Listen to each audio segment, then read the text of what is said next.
આજે આપણે સૃષ્ટિચક્ર કોસ્મિક સાયકલના સંદર્ભમાં ભગવાનની સૌથી મોટી અને આખરી ચેતવણીરૂપ શ્લોક જોઈશું. જે વ્યક્તિ પ્રકૃતિના નિયમોનું સન્માન નથી કરતી તેનું જીવન ભગવાન કેવી રીતે વ્યર્થ ગણાવે છે તે આજે આપણે સમજીશું. નમસ્કાર મિત્રો, ડિજિટલ કી શ્રેણીમાં આપનું સ્વાગત છે.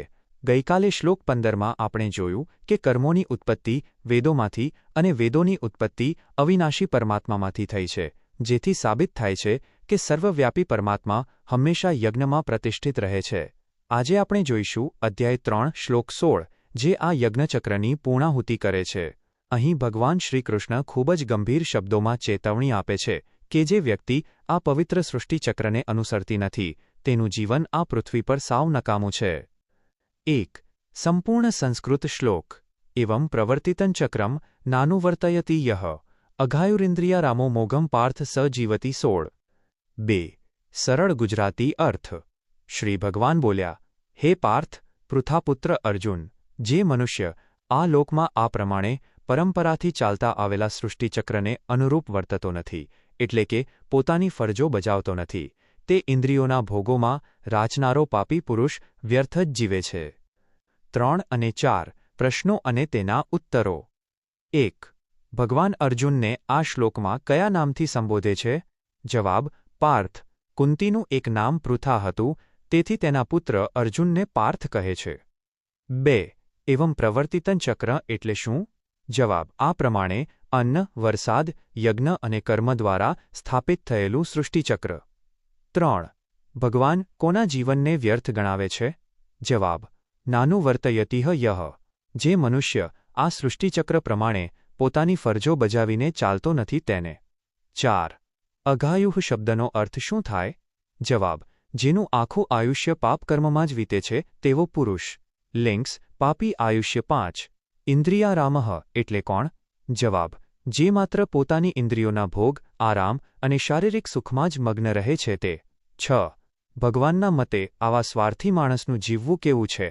જવાબ: મોઘમ સ જીવતી, તેનું જીવવું તદ્દન વ્યર્થ અને નકામું છે.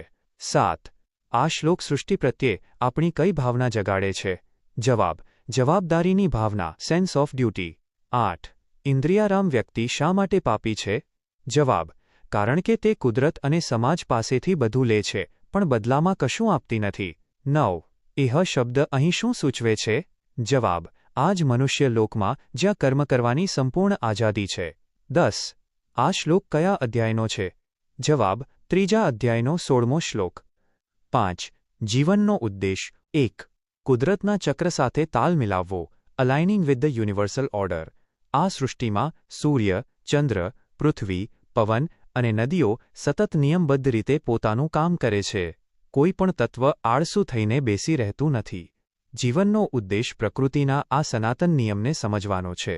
મનુષ્ય તરીકે જ્યારે આપણે આપણા હિસ્સે આવેલી સામાજિક, કૌટુંબિક અને વ્યવસાયિક ફરજો, કર્મ નથી બજાવતા ત્યારે આપણે આ વૈશ્વિક વ્યવસ્થામાં ભંગાણ પાડીએ છીએ.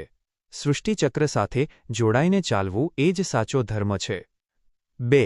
ઇન્દ્રિયોની ગુલામીમાંથી મુક્તિ, ઓવરકમિંગ સેન્સરી સ્લેવરી. ભગવાને ઇન્દ્રિયારામ વ્યક્તિની સખત ટીકા કરી છે. જે મનુષ્ય સવારથી સાંજ સુધી માત્ર મને શું ગમે છે, મને ક્યાંથી સુખ મળશે અને હું કેવી રીતે મોજ કરું એવા જ વિચારોમાં ડૂબેલો રહે છે, તે પોતાની ચેતનાને પશુ સમાન બનાવી દે છે. જીવનનો ઉદ્દેશ ઇન્દ્રિયોના ક્ષણિક ભોગોના ગુલામ બનવાને બદલે આપણી શક્તિઓને કોઈ ઉચ્ચ કે રચનાત્મક લક્ષ્ય તરફ વાળવાનો છે. 3. સાર્થક જીવનનું નિર્માણ, ક્રિએટિંગ અ મીનિંગફુલ લાઈફ. મોઘં સ જીવતી માઇનસ.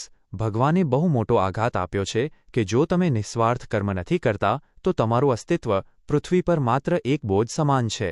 જીવનનો સર્વોચ્ચ ઉદ્દેશ એવો હોવો જોઈએ કે આપણી હાજરીથી કોઈના ચહેરા પર સ્મિત આવે, આપણી કુશળતા કે ટેકનિકલ જ્ઞાનથી સમાજનું કોઈ અટકેલું કામ પૂરું થાય અને આપણે પૃથ્વીને વધુ સુંદર બનાવી શકીએ. સ્વાર્થ છોડીને પરમાર્થના પંથે ચાલવું એ જ જીવનને સાર્થક બનાવવાની એકમાત્ર ડિજિટલ કી છે. નિષ્કર્ષ ટૂંકમાં. 1. સૃષ્ટિચક્ર પ્રમાણે ન ચાલનાર અને પોતાની ફરજોથી ભાગનાર વ્યક્તિ પાપી છે. 2. માત્ર પોતાના શારીરિક સુખો અને ભોગો પાછળ આંધળી દોડ મૂકનારનું જીવન વ્યર્થ છે.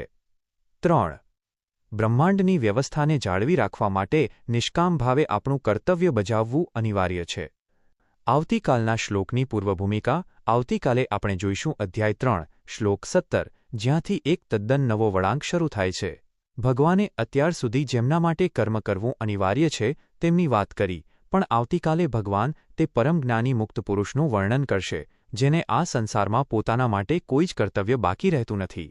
આ અદ્ભુત અવસ્થાને સમજવા માટે ડિજિટલ કી સાથે જોડાયેલા રહો. આવતીકાલે ફરી મળીશું રાત્રે 8 વાગ્યે. જય શ્રી કૃષ્ણ.